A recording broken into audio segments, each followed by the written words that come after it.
every single Remain vote cast was cast, intentionally or not, to protect every single British person living on the Costa del Sol, every single British person living in Germany, every single British person living in France. Stability and security, or if you want a slightly less positive description, the status quo.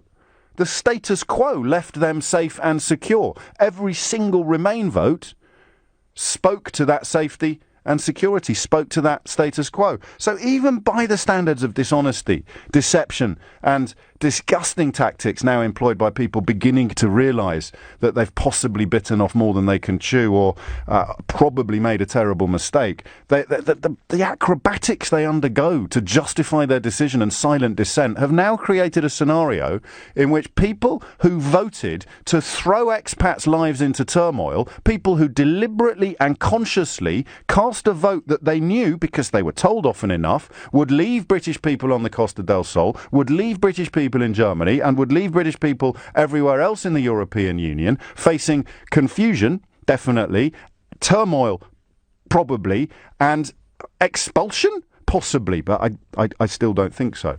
Every single person who voted to leave voted to throw their lives into potential confusion. And they are now turning around, and again, it's not all of them by any stretch of the imagination, but what you might call the surprisingly large lunatic fringe on that side of the argument, they're now turning around and claiming they care more.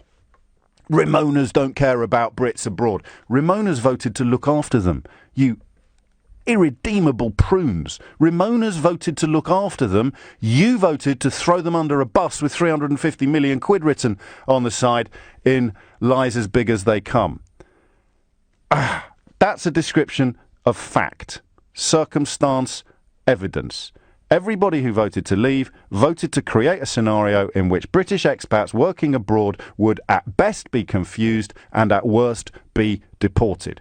So please, don't insult yourself, your own intelligence, let alone mine, by claiming that somehow people saying that we should act now to protect our friends and neighbours in Britain in a way that should be utterly independent of the bigger picture is in any way evidence that people who voted to Remain care less for Brits abroad than they do for their friends and neighbours here, regardless of where they may have been born.